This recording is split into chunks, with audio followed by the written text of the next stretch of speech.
time, same as he was in Los Angeles. So I don't know how I got this gig, but I'm honoured and delighted to be here with some great fighters and some reasonable people from the press.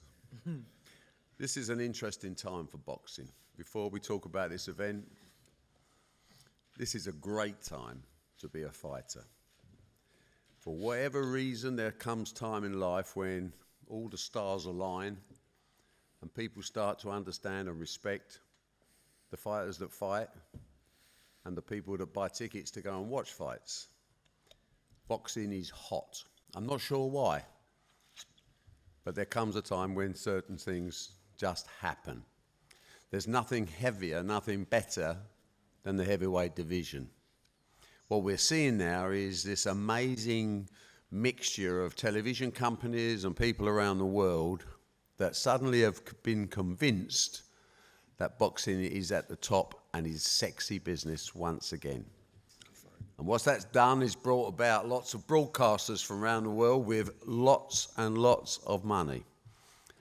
Not necessarily any idea of what they should be spending it on, but certainly what we've seen is the emergence in America of a three-way to the death fight out, a shootout amongst broadcasters to control and dominate professional boxing, in particular the heavyweight division. On the one side, obviously, BBC and Al Heyman. Next, the next gorilla in the room, if you like, is ESPN with their Disney money. And then DAZN. Obviously, the new streaming service is making waves around the world. In any business, you need supply and demand. We have the demand. The European market is still expressing itself in big terms, and it's led, of course, by our colleagues at Sky Sports who've been market leaders for years and years and years in boxing. A few people come, a few people try. No one has the sustainability or the resource to outcompete with Sky Television, nor can they outcompete with Matchroom Sport. We're a different type of company. We're long-term players and we believe in the development of fighters. And that takes time. It's an interesting time with so many of the big-name stars retiring. It's time to go for Tony Bellew, for James DeGale, for people like this. And they have to be replaced by superstars. And our job is to find them, and the fighter's job is to take that opportunity. We have a table full of people here that are in the process of taking that opportunity. And they're gambling on their own ability in the game's the toughest sport in the world. So what we see today are two great heavyweight fights. Yes, it's Sky Sports pay-per-view, as always. And if we didn't have pay-per-view, quite frankly, we wouldn't have boxing at the level in this country because we wouldn't be able to compete with the financial terms that are available elsewhere. We are lucky people. The fighters have got to take their opportunity, but they've got to give the public what they want to see, which is competitive matches. They want to see excitement. The days of the casual fan have replaced the days of the traditional fan. If you look around the crowd, you see an entirely different demographic now. And that's because boxing's been elevated beyond just the small hall shows. So today, I'm absolutely delighted to be part of this conference, to welcome you here, to understand and view the complexities of the heavyweight division and the opportunities that are opening up, which are life-changing opportunities for fighters. The main event, of course, it's a classic. And the reason I say it's a classic because I'm warming to Dillian Whyte. I'm not sure I liked him so much when he first started. You know, a big, tough kid, South London, street, all the things that, you know, come natural to me. What I like about him is his independence and the way he manages himself, the way he carries himself. Mickey Duff once said to me, in boxing, if you want loyalty, buy a dog. And that's generally true, to be perfectly honest with you, because it's a short-term career and you've got to maximise. And sometimes you've got to have a certain level of belief that takes you beyond normal humans, because you have to back yourself in this game. Dillian Whyte has backed himself from day one of his professional career. He has believed in himself, and he wasn't a great fighter. He weren't a great fighter when he fought Anthony Joshua. He had fantastic heart, great balls, good punch. But he was still way behind technically where he had to be. But he took his opportunity because he backed himself, and he rocked AJ, as you know, in that fight and gave him one of his toughest, if not his toughest, fight to date. But then he's gone on from there, and he's gone on the principle of backing himself. So he's taken smaller money for the right fight. He wants to put himself in a position. He's gone 10 fights undefeated now since the AJ fight, and technically, with the camp he's got round him, he's looking better and better and better. So what does he do now? He's at this stage. I think he's been very badly treated by the WBC. I mean, Brazil should never have been the mandatory for Deontay Wilder. He's been smashed to bits in AJ whenever he wanted. And suddenly, Dillian Whyte is overlooked by the WBC. And still, we're still campaigning with the WBC for his position to be clarified for where his career goes next. And bear this in mind that Matchroom Sport have a fight-by-fight arrangement with Dillian Whyte. Isn't that weird? Why do we have... He's not tied up like the slave contract of yesteryear. When I was running boxing, it was much easier. We were slave traders. We had these guys and they were working for us and we was the boss. The pendulum has swung. Now I have to say, Mr. Dillian Whyte. I have to be respectful. And it's really a nice position to be in because we can be honest with each other. Dillian, you're not under a long-term contract, but we like you. And Dillian's had tremendous offers from around the world, but he's backed himself. He's going to be a major player in his mind for some time to come. We will continue to represent and fight his case with the WBC because really, I don't think he's had a fair crack at the whip with those guys. And I've known the WBC for 40 years, and they are sometimes movable. So we're on the case and we're going to try and move him. So what does Dillian Whyte do before he's waiting for his position to be clarified? Son of a bitch takes a tough fight. This doesn't happen in boxing, does it? All these people in boxing, they talk about tough fights, how they're not scared of anyone, they'll fight anyone. But the reality is money talks. So Tyson Fury is the best gypsy boxer in the world, isn't he? The king of the gypsies. He'll fight any man whatsoever. His next opponent's ranked number 93 with BoxRec. Congratulations. Make of it what you want. But let's have no bullshit, shall we? We're in the money business. And we're here to make a lot of money for the fighters because they're the ones that are entertaining us and putting it all on the line. And so Dillian Whyte's team choose Oscar Rivas. 26-0, undefeated Colombian. The guy can punch. The guy hasn't been in yet with a top class heavyweight. But you know what? When you're undefeated, that don't matter because you don't know what he's capable of because we've never seen it. We're not fighting someone like we're not fighting someone like Brazil who has shown that he can get sparked. We can judge that. We cannot judge Oscar Rivas. Other than I will say, he looks $1 million. He's got to be able to fight looking like that. I thought this was a heavyweight Eubank. He's got the shoes, he's got the kettle, he's got the jacket. This geezer's got to be able to fight. He's got a record of 26-0. Well, there's 26 people know he can fight, and we're going to find out on July the 20th whether Dillian Whyte is the 27th. And that's what brings the crowd. That's what brings the pay-per-view numbers. And credit to the man on my right that says, I'm in a strong position. He'd be entitled to sit on his arse for 60 days and find out what he's doing without risking anything. What's he doing? He's training, he's boxing, he's improving. Respect. As I say, I'm warming to him. I think he's quite a nice lad underneath that physical exterior of sheer power, venom, punching ability. And if that's not enough, and this is not my card, because, you know, listen, talk to me about darts and snooker. I'll give you a proper... What do I know about boxing? I've only been in it for 40 years, and I've got a son who's 10 times better than me at doing this sort of thing. And I was so happy thinking I'm coming to a press conference to see you guys for one more hooray Frank Sinatra makes another comeback, and then Eddie throws the little Diamante tablet into my life and says, the Cylinder, there's another little fight you can talk about. The Cinderella Man, Dave Allan against everyone's favourite Scouser, Big David Price. And if this main event didn't whet your appetite, the Chief Support is a bloody perler. Who knows what's going to happen? If you want 50-50, I'll show you 50-50. You got a kid on the right that's only just finding out what boxing's about, but he's as brave as a lion because he's been in with Ortez, he's been in with Dillian Whyte when he didn't really know how to do up his shoelaces. He didn't care because he just had this feeling he likes to fight. He likes other things as well. But most of those he's stopped now because he's training properly. I saw him on the other Saturday. He looked good.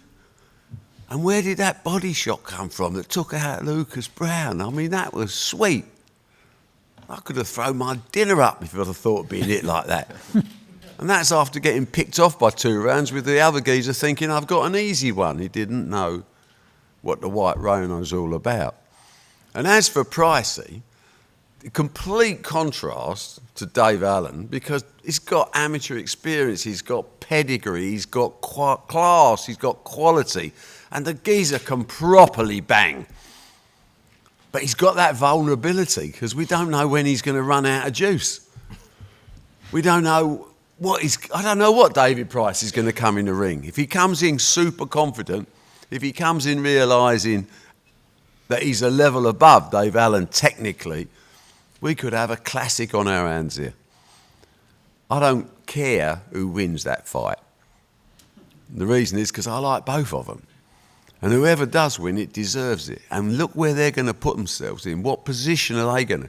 They're going to suddenly fast-track themselves into the top 10 in all the governing bodies. They're going to try and jump on this gravy train that people like Dillian Whyte, Anthony Joshua, Tyson Fury, they've created this amazing bubble of money. And you may never see this amount of money in the heavyweight division again because you've got 3 massive customers, plus you've got your Sky Sports and your other broadcasters around the world throwing millions of dollars into the hat. And the one thing I know about these 4 guys is they want the dollars. And they're going to put it on the line. And that can only be good news for us as fans of this great sport, the toughest sport in the world, the loneliest place in the world where there are no excuses. So, for me, I want to just say it's a pleasure to see you all here. I'm absolutely loving the fact that this is July the 20th live on Sky Sports and, of course, the Zone around the world. I think we're in for a treat. There's always going to be these little tiny people out there knocking boxers and boxing, whether it should it be legal? Is this a mismatch? Is this a pay-per-view show? Have I got to pay for it?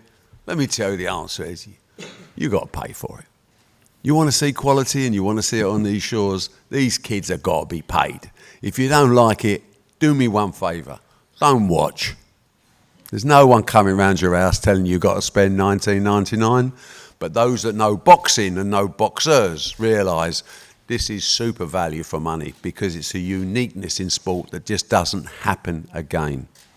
We've got to understand and we've got to appreciate and we've got to thank God that we're not the ones taking those little 5 steps journey into the 4-cornered ring. Because in all honesty, would you want to be in with any of this lot? Without a lump of wood? No. So, I'm going to hand you over to Frank. I'd love to hand you over to Frank, but he's not there. But I got the Smithy man. I got the top dog from Sky Sports, who knows far more than me about these fighters, and he's going to be doing the easy bit of asking the questions. Over to you, young man. Can I just say, you enjoyed that, didn't you? You're back. I was never away. I was just quietly sitting at home waiting for the phone call. I wonder if Eddie's watching over in Las Vegas. Well done, Barry. That was fantastic and sets the scene beautifully for a wonderful night on July the 20th, Sky Sports box office, and it will be Another summer sizzler. We had one last year with Dillian Whyte and Joseph Parker, and a fantastic night with Derek Chisora, Carlos Takam. It was top to bottom, a super show. And I think this one is going to get all of us excited through the summer months, and the build-up will be fantastic. And as Barry said, to add the David Allan and David Price fight to it is a terrific, wonderful bonus. Let's start with the big man, Dillian Whyte. I'm absolutely delighted that he is going to be on Sky Sports box office again. We've had a fantastic journey with Dillian. Before the Anthony Joshua fight, the whole build-up to that, the way he took to the ring and learnt that night, even when he was injured. He's come back, he's put a terrific team together, and each time he steps in the ring, for me, he gets better and better, and he deserves his place right at the very top now. He will get his opportunity to fight for a world title, but in true Dillian Whyte fashion, he's taken on one of the most dangerous assignments, I think, of his whole career. So, Dillian, the first question is why? Why take Oscar Rivas? You didn't need to, and you are. Because I'm all about entertaining the fans, and I'm still learning, I'm still improving, so what's the point sitting around and fighting someone that I know there's an 80% chance I'm going to knock out in a few rounds? I might as well have a fight that's going to test me and push me, and a fight I'm going to have to show levels and improve and give me inspiration to work hard in training camp and to work and stuff and to better what I did December 22nd. You've studied him, obviously you've looked at him, he's unbeaten, he was a good amateur. How do you go about this job? Because it is really tough, isn't it? It looks like it is to us. He's a good amateur, he's well schooled, he boxes well, he's strong, he's fit and all that sort of stuff. But, I do what I do best, I adapt. That's one thing I do good at. I never had a long amateur career, which I developed that set style, where I'm a boxer, I'm a fighter, my style's quite flexible. It's a bit unorthodox. One of my great strengths is adapting to whatever's in front of me. How tough have these weeks been, sort of working out what your next move is?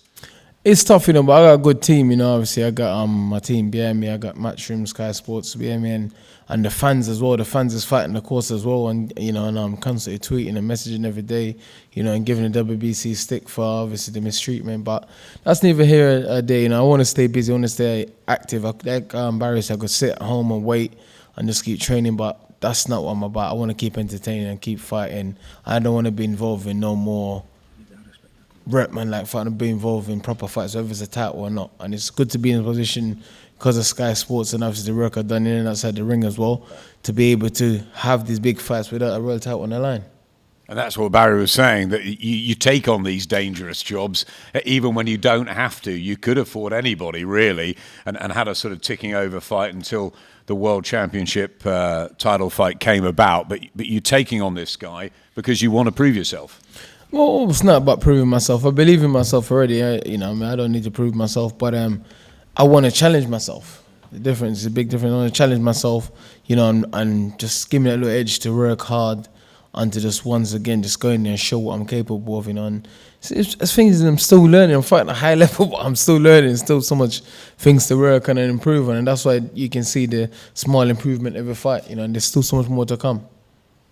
You had that thrilling knockout win over Derek Chisora just before Christmas. Tough fight and an incredible ending.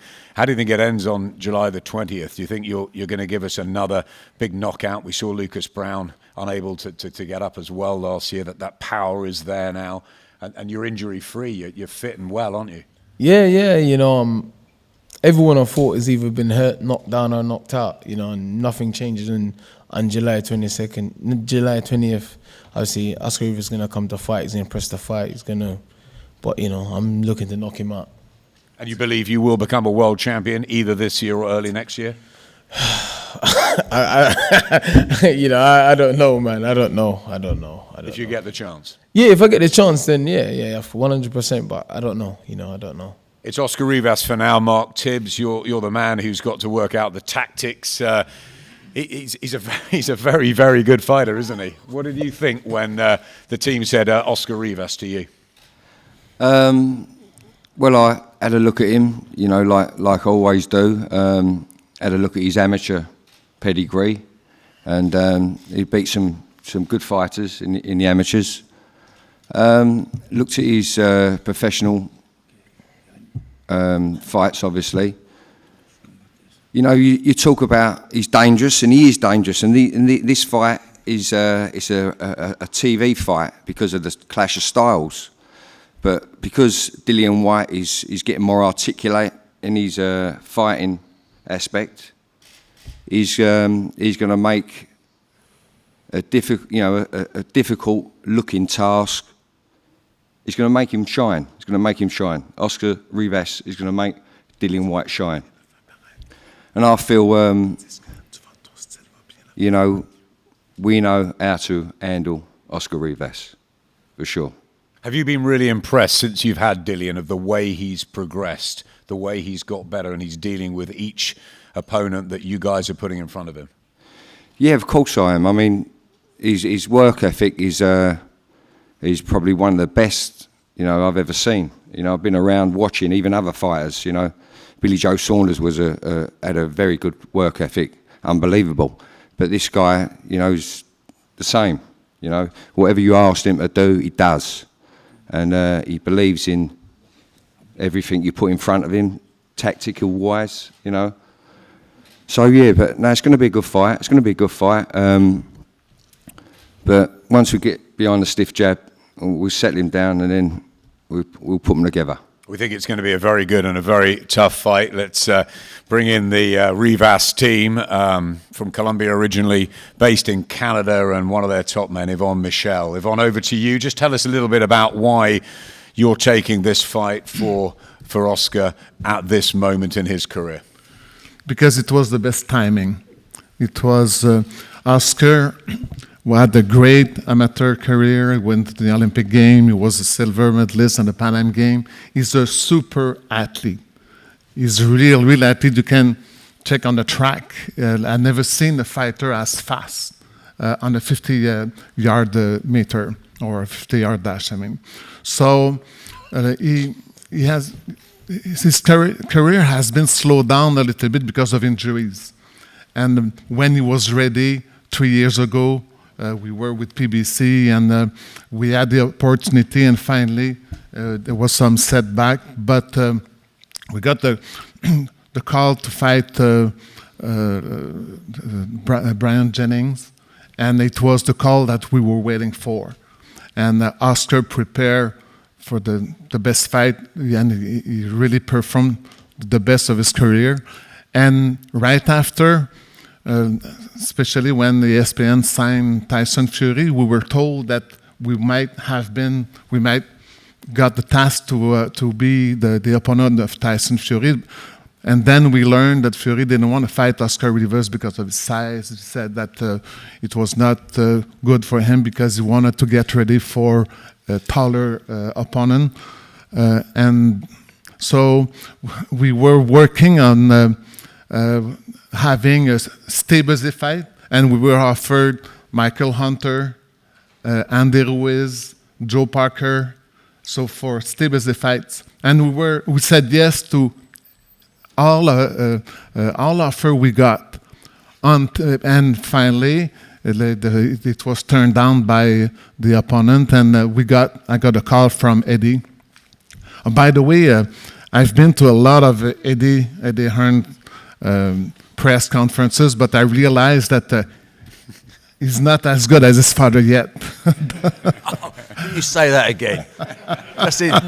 Just in case Fast Car missed it. Did you hear what he said then? I've been telling you that for years. I'm very, very impressed. So it was when Eddie called me, it was exactly what we were looking for, fighting one of the top 4 fighters in the world. This is what we consider Dillian Whyte, one of the top 4, the best without the title. But Oscar will be ready, and I'm telling you, he has also the biggest task amongst all the champions by fighting Oscar Rivas. I know some of the fans here were disappointed when it was announced that it was Oscar. Only for one thing, is because you don't really know him. Only that thing. In America, most of the reporters, if it's not unanimous, all reporters or fans are very excited about that fight. They all believe it's a very well-matched fight, probably the best fight that will be in the heavyweight division this year at that level. Before I bring Oscar in, Yvonne, just tell everybody who doesn't know much about him, who hasn't studied him like you have, how good he is and how far you believe he can go in this heavyweight division. Oscar fought in the amateur.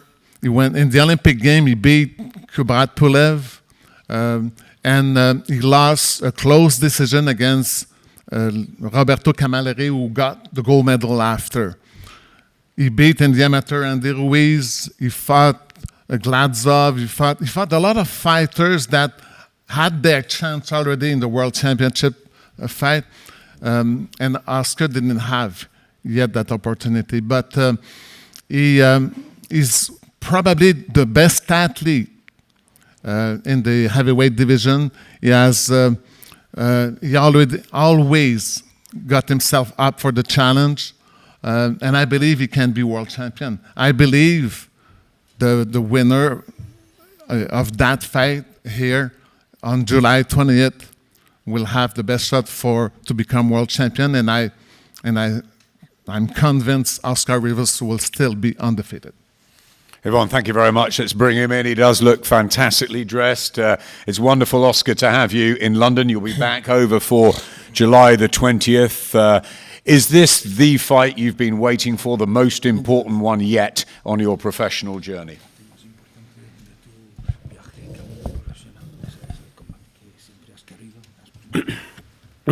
Sí, esta es una pelea que hace mucho tiempo estaba esperando y ahora se dio esta oportunidad. Tengo que aprovechar al máximo y seguir demostrando por qué estoy aquí, por qué vine hasta acá a mostrarme de cara al mundo. Right, very much so. It is the fight that I've been working towards and waiting for such a long time. And what I've got to do, now I've got this chance, I've got to make the best possible use of it, make the most of this opportunity. So that's what we're here for now, to show what I can do and demonstrate just what I'm capable of. How much of a step up is Dillian Whyte? How highly do you rate him? Un escalón más después de la buena victoria contra Jennings. ¿Cómo estimas este boxeador? Bueno, contra Jennings fue una pelea que me preparé muy bien porque quería ganar esa pelea. Con Dillian Whyte, también es un boxeador que respeto mucho, un boxeador que lo he venido siguiendo porque en mi carrera tengo que estar preparado para todo, pero cada quien hace su mejor trabajo en el ring y espero que esta vez no sea la excepción y a seguir trabajando duro para que el 20 de julio dar un buen espectáculo los dos. So yeah, I prepared really, really well for the Jennings fight, and also I want to put on a very, very good show on the 20th of July. I hope that it's a real excellent spectacle, a real show. I think that Dillian is a boxer that I respect a lot. I've got an awful lot of respect for him. I prepared well for my previous fights. I'm going to come here and prepare really, really well, and I think both of us will be doing our best in what's going to be a close-run affair. It is a close-run affair. It's a brilliant match. But how do you beat Dillian Whyte and how do you further your career on July the 20th? Va a ser muy equilibrado, ¿no? Muy bajo el combate, pero cómo preparar y cómo ganarle, cómo combatirle. Bueno, siempre que tú comienzas a hacer una preparación, te preparas para darlo todo en el ring. Entonces, yo siempre he tenido ese dicho en mi cabeza, que hasta el último suspiro en el ring no se sabe nada. Voy a trabajar duro, voy a dar todo el 100% en esta preparación para así demostrar el 20 de julio que Oscar Rivas y Dillian Whyte son grandes boxeadores y el 20 de julio toca demostrarlo todo, solamente te puedo decir eso, porque en el ring es que todo se puede arreglar. En el ring está todo, perdón? Todo se puede arreglar en el ring. Okay.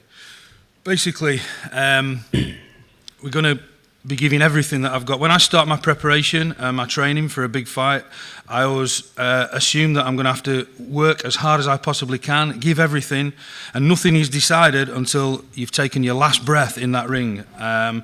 I know that I'm going to give absolutely 100% during my preparation and during the fight. And I know that both of us, both Dillian and myself, are going to be very well prepared. It's going to be a fantastic occasion on the 20th of July. Y la última frase que has dicho, perdón, otra vez. Que hay que dar lo mejor en el ring esa noche. And nothing is decided until, as I say, the end of the fight. And I know both of us are going to be giving absolutely everything in the ring on that night of the 20th of July. Thank you very much, guys. It's a fabulous heavyweight fight for 2019, maybe the best. But we've got, as Barry said, a perler of another heavyweight fight. I'm just going to bring Dillian in very quickly because, as Barry said, Dillian runs the show now, and he's always said to me he wants the best on his card. How excited are you about David Allan and David Price? Oh, I'm very excited. It's a good fight. I'm happy that Dave Allen's getting the chances he's getting. I'm happy, when I fought him, I didn't like the guy, but after fighting him, me and him become good friends, we help each other out in training, I speak to him a lot, but I think now's the time for Dave Allen, and if he's going to go anywhere, then he have to beat David Price. And the other one, David Price is a man I know well, respect it a lot. When I turned pro, I was fighting on David Price's undercard. He was my main events. I know David well. We sparred lots around. David can punch. If it's one thing David Price can do, you don't want him to catch you early in a fight because he'll put you to sleep. I think it's a genuine 50-50 fight, and it's a very, very exciting fight. It's one I'm looking forward to. It's just a shame that it's right before mine, and I'll be warming up. I won't be able to watch it. Well, we'll really enjoy it. Let's bring Dave Allan in. Well, what a performance under Darren Barker's tutelage the other night. Mick Marsden in the corner, as always. He didn't need much into-round stuff. A couple of good rounds from Lucas Brown, and then what a body shot. Main event, justified. First of all, how good a night and how good a feeling was that at the O2 after everything that's been going on in the last couple of years in your life? Yeah, it was nice, I guess. Yeah, the first few rounds weren't fantastic. I knew I would get to him at some point in the fight. I guess the first couple of rounds I forgot to make him miss though a little bit. It was hitting me at will really.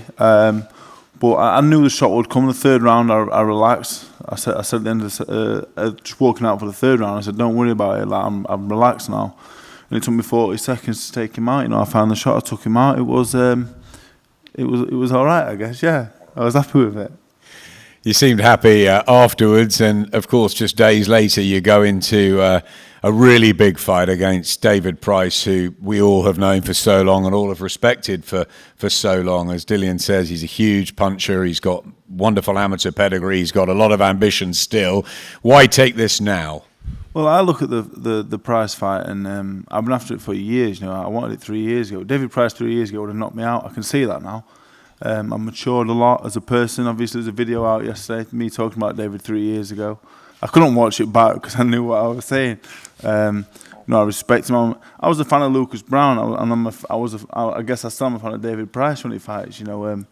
Before I even laced a pair of gloves, he was already an Olympian. He was already the next big thing on the scene. I'd not even had an amateur fight by this point, so I know full well it's a difficult fight. People can say what they want about David Price.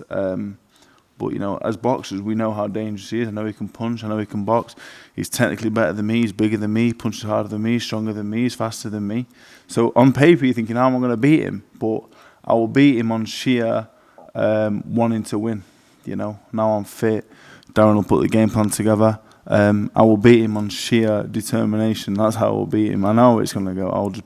I'll just break him down, I believe. I mean, that's what's attracted you, obviously, to the general public, the fact that you can say all those things, that David's better than me in this department and that department. But there's something that the British public are absolutely loving about you, Dave. Are you now going to give it the discipline and the full attention to your career that you have now the opportunity to do? Is that now 100% your task? Yeah, obviously I've had an interesting week, but it's my week to enjoy, to do what I want with, and now we're back in the gym. I beat David Price, like you say. I'm up there with the top 15, top 10 in the world, and I got to where I am today by not really doing anything, just naturally just got in there and, you know, Dillian fought Luis Ortiz, Tony Yoka. Natural toughness got me through 27 rounds with them 3. I've not even trained, like, I've trained more for Dillian than the other 2, but combined probably 5 weeks, combined for the 3 of them. So when I take it seriously, I believe I can be a top 10, 15 man. I'm not saying I'm the greatest fighter in the world, I'm not very big, I don't punch very hard. I'm not the fastest, not the most skillful, but I think on determination alone... Other than that, you've got it all, really, haven't you? On determination alone and wanting to win, I think I'm a very hard man to beat, you know, and this is a fight I'm very excited about. It's one I've wanted for years. As a fan of David Price, I look at him today and, you know, and I think, wow, it's David Price, because that's how I've always looked at him and other fighters the same way. So, yeah, I'm excited. I will train very hard, because I'm a little bit scared as well. I don't want to get knocked out. How refreshingly honest is Dave Allan. David Price, we spoke earlier beforehand. I know how excited you are about fighting Dave Allan. It's the right fight at the right time for the pair of you, isn't it? Yeah, I think it was supposed to happen at some point a couple of years ago, and it didn't happen for whatever reason, but I think it's more worthy of happening now at this stage with much more on the line. I think Dave Allan underplays himself a little bit. I think he knows he's better than he's making out, and he is a lot better than he's making out. I was open to get Lucas Brown rather than Dave Allan. I was willing Lucas Brown to win, because for me that was a better fight for me, I thought. But here we are, it's Dave Allan. It's a great fight. You know, he's as tough as they come. Better boxer than he's given credit for, and probably gives himself credit for. He's actual favourite in the fight. You know, he's won his last 4 fights, and he's just beat a big name in his last fight. So I've kind of got the underdog tag, which I'm happy to take, because I think I'm due a win when I'm the underdog. Been the underdog twice before. Hopefully it's 3rd time lucky. And I'm just going to try my best to do what people and I think is probably difficult to do, and knock Dave Allan out. He's been stopped on his feet. He's probably one of them fighters who could go through his whole career without, you know, getting put on the floor. But that's what I'm going to be looking to do. What do you think when you hear him say that you're a better puncher, that you're a better boxer, that you're quicker, that all of this, you know, really, I mean, how do you feel about that? Do you feel that that's just his... I don't know whether he really believes that. You don't do what you've done, Dave, without having something about you, you know, and you've definitely got something about you. I'm better looking than you, though. I'll tell you about that. Don't you find me attractive? So yeah, he's definitely got something about him. But look, all will be revealed on the night. That's the beauty of this fight. And Barry Hearn said enough then for anyone to make you one up and go for the run now and start training for the fight. That how much is on the line for it. You know, it's the biggest fight in my career by far. So I need to do everything I can possible to make sure that I get my hand raised on the night and move on to what's around the corner. So I'll just give it everything I've got. Finally, David, what is around the corner? If you can beat David Allan, how far do you think you can go at this stage in the heavyweight division? Eddie always says you're 1 or 2 fights away from a massive fight. It's just, well, this is pretty big. Well, yeah, this is big, yeah. And you know, if you'd have told me 18 months ago that this fight was happening at this magnitude, I'd have snapped your arm off for it. So things have gone well for me, despite of having a couple of defeats along the way. What's around the corner? Who knows? And it's a cliche, but I really do take one fight at a time, take one day at a time in life in general. It's a good way to live. So, you know, whoever's around the corner, if what Barry's saying is right, it's like, it's riches, isn't it? It will be a Cinderella Man story for either one of us, you know. Thanks very much, Dave and the boys, Oscar and Dillian. Fantastic night ahead, Sky Sports Box Office, July the 20th. But we're going to finish with the main man. Barry, you started so well. Let's conclude better than Eddie. I just want to concentrate on honesty. You know, you have to be honest with yourself when you're in this game. And I don't think I've, in 40-odd years, have listened to a press conference that I've enjoyed more just for honesty and respect. You know, for a fighter to say, I'm really frightened, I don't want to get knocked out, and for the other guy to say, look, you know, I was going nowhere, this is a massive fight. This should tell you people how important this game is and how life-changing this sport can be. This is the right time to be a boxer. This is definitely the right time to be a heavyweight boxer. A loss for either of these 4 fighters is not the end of their career, but a win does elevate them to the next level of earning power and life-changing opportunities. So that's what we're playing with. It's a very serious sport, and in a sport that is built largely on dishonesty. Today we had honesty. Disrespect wasn't in the room. It was respect for the sport, the fighters they're fighting, and the opportunities they know they're getting for. And I'm proud that we're involved in a sport that's going forward and changing lives and giving these very, very fine people the opportunity they deserve. Make sure you write about the respect that they gave each other, and let's everybody look forward to July the 20th. As we say, at the very best Matchroom shows, and of course there are no poor ones, we'll sell you a ticket. We'll sell you a ticket. We'll sell you a ticket for the show, but guarantee you only need the edge of your seat when you're watching it. Gentlemen, thank you for your attendance, and we'll pass on to one-to-one interviews. Spread the gospel. This is a proper night for proper men. Thank you very much.